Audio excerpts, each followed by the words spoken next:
Ladies, is there a hot guy that you know and you want to approach him? Let's talk about this. Gentlemen, this video actually might reveal some counterintuitive things about women and about, well, the normative that we all live in. Check this one out. Hi, this is Liana, Holistic Intimacy Coach. Welcome back to my channel. Here, I help you get your orgasmic intimacy. So this one is something that I've been wanting to do for some time. What if a woman likes or wants a guy, he's not doing anything for whatever reason, and she wants to do something? Firstly, I need to lay the foundation here, what this video is about and what it isn't about. You may have heard of PUA, Pick-Up Artists, and Pick-Up Artistry. Okay, this isn't it. I'm not a pick-up artist, I'm an intimacy coach. I don't know how to coach around that. I don't care to learn that. That being said, I am a person that whenever I found somebody in my past, I no longer do this. So whenever I found a man that was attractive to me and I developed some feelings, sometimes even considerably, I approached him. That I did do. From that place, I can't speak. I do have some experience. I can count them on, they're below 10. So in all my life, not that many, but enough experience to give you here some insights. Here's something about women that everybody needs to get some clarity on.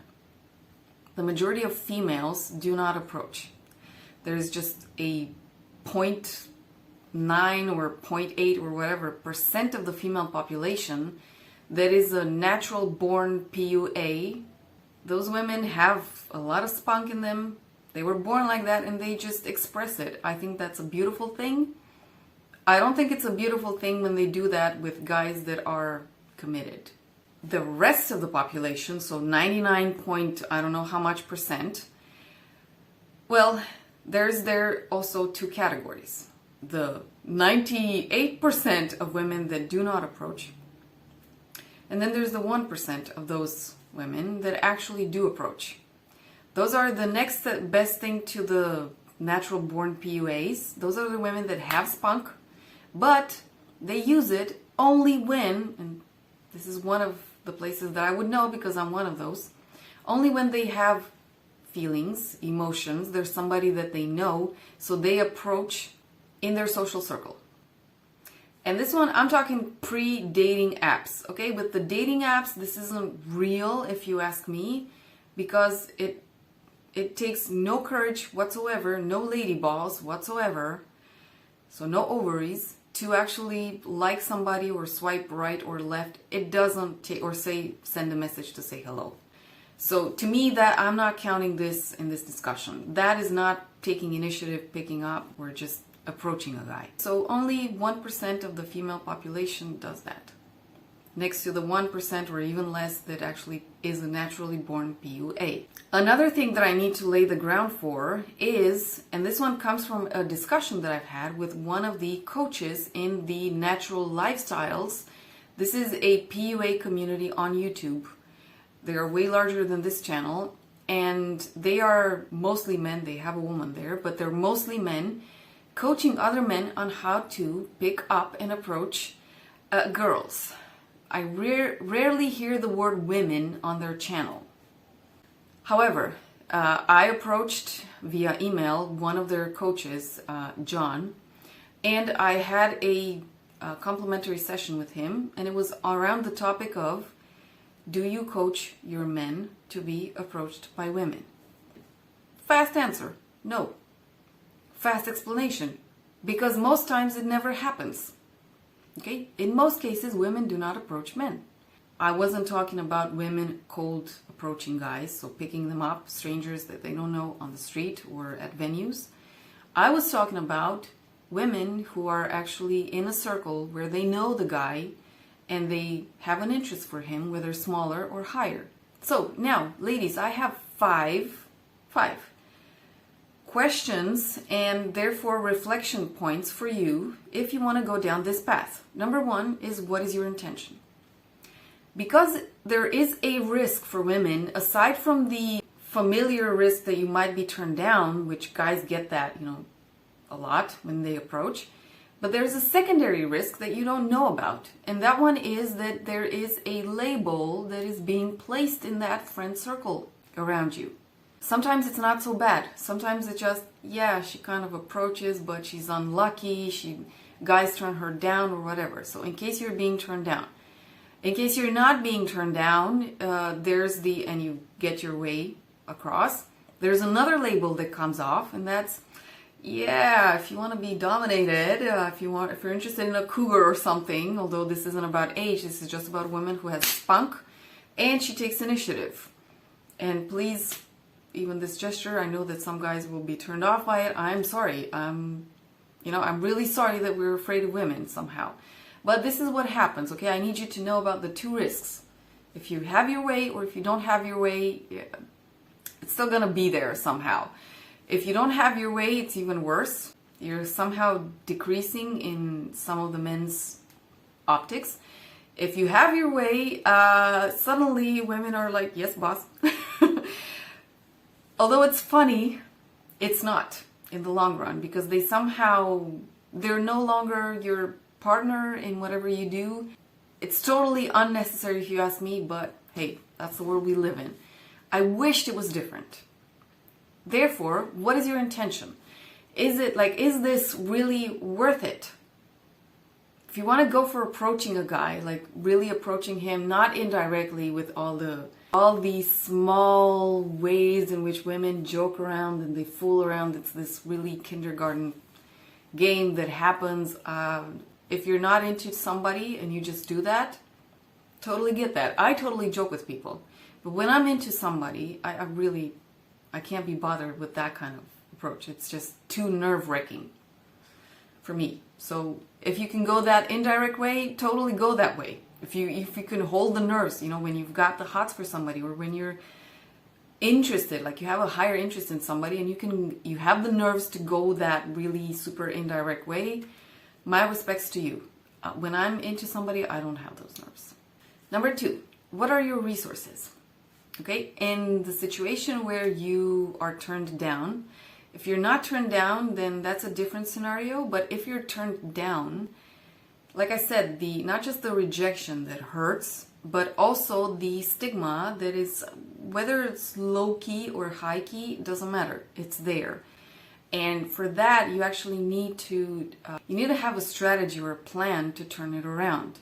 And by this, I mean really, essentially, what it boils down to, how you value yourself as a woman in that place, so that people realize that, okay, maybe he didn't like you, but you're a high vibe and high value woman. If you are accepted, there's also a plan that you need to put in place there. The dynamic shifts in that interaction, first of all, and then with everybody else around you also. With everybody else around you, you're all of a sudden even better seen than before. Okay, that's a positive. That's a yes. You go, girl. If in the relationship, however, you still need to manage you get a lot of energy, okay? As a woman, when you've approached a guy that you actually liked and you get him to respond, it is the best thing possible. What I call that is the power couple. There's a man that you were interested in, and not only was he not afraid of you, but this guy is also interested in you. So that is the power couple. You got a guy that has big balls and he's also into you. You're a woman that has big ovaries and you're also into the guy, and you got him. And he got you, by the way. Intuitively, what you need to hear, first of all, is, and you need to realize this, because you approached him, you can switch off. He can do stuff to lose you, okay? A woman that has the courage to approach and gets her way, she can approach somebody else in the future and get her way. You can't fall out of love with the person. Please hear me out. You need to empower yourself all the way, so you need to bring the power back to you so that you don't work yourself out, meaning strain yourself or drain your energy in that interaction. The best person that actually said this was in a movie, and it was Penelope Cruz with Tom Cruise, And as you know, Tom Cruise was in a lot of pain after Penelope. So she said to Tom Cruise in that movie, I can fall out of you just like that. You need to know this. And if you don't embody this one, you're probably going to make mistakes, meaning you're going to take initiative too much. You're going to allow many blunders. So please check out the video that I did with avoid the 8 common turnoffs for men. The 8th one, you need to go to that video and listen to it. You can fall out of love with somebody just as fast. The reverse being that if you believe that you can't and you can stand to lose something, so your attachment to that grows, you risk to fall on that 8th thing that I described in this video. I'm going to put the thumbnail here just so that you know which one I'm talking about. Listen to that one. Truly listen to that one. You need to walk this path with grace, beauty, and high vibe, okay? It's also a semi-spiritual path, if you ask me, because you need to learn a bit about detachment, a bit about letting go sometimes, a bit about being aware that it's not unconditional. It's not. I can support you with a plan even if you've been turned down or even if you got a green light and you're in a really super positive scenario here. Number 3, what if he does nothing? Okay, there's also the third option where you're not turned down, you're not given a green light, so you don't, but the guy is not doing nothing. Okay, sorry for my grammar mistake. So if he's being passive, what then? That, I need to translate it for you. He's not into you, clearly. He's not saying it because he doesn't want to hurt your feelings. He doesn't want to create a situation that will be too uncomfortable for him also. Or he is just scared to turn you down. Maybe other variants, I know these 3. A guy will sense when a woman is into him and when she took an initiative. No question about it. Even if it's the slightest thing, they will pick it up. They are sharks in that sense. Their instincts are super, super sharp. They will know, no doubt about it. Simply because it doesn't happen so often, so they can't miss it. It will beckon them. So he does nothing. Low-key, turn down, that's what it is. What do you do in that situation? He's not going to tell it to your face, so you're going to be wondering for a while. So does he like me? Does he not like me? How do I go about this? First of all, I'm asking you. Secondly, my insight here is take it as a turn down, develop a plan, and I can help you there. Number 4, what is the cost of opportunity? This one is from economics, the very first year of economics, that's what we've heard of, cost of opportunity. Whenever you go down a venture, so you choose something, you're putting aside other things. And you need to assess, financially speaking, what am I letting go when I approach this venture? In this case, when I take this initiative, what is my cost of opportunity? I'm not saying that you're choosing between 2 guys. That is a different scenario. I've rarely heard of women who like 2 guys at the same time and they have to go for one. I've rarely heard this. I'll put it in the 0.3% situations out there. When I'm looking at the cost of opportunity, okay, socially speaking, how bad things can get, or how nasty or how rotten can they get if you decide to go down the path of approaching somebody. What is your image gonna suffer? I'm sorry, it is. It is in the case of women. What are the things that are gonna be said in that group about you? You can bet your life they're gonna say things. I would know. And how well can you handle yourself in the eventuality where this isn't gonna go well? What is the discomfort that you're gonna get compared to the discomfort that you have now, because you're probably in a place where you want to do something. So is it better to do something, or is it better to let things be and focus on yourself? Okay, what is the cost of opportunity? Every situation is different. You can assess it for yourself. You can take a coaching session and assess it in a coaching session. That's also valid. The benefit of a coaching session is that I'm not in your friend circle. I'm not gonna come back to you with this in the future. Word is not going to go around in your group and so on. So confidentiality is one of the biggest resources that you have with this. And number 5, what is your dream after all? Having a guy that you want next to you, what does that mean to you?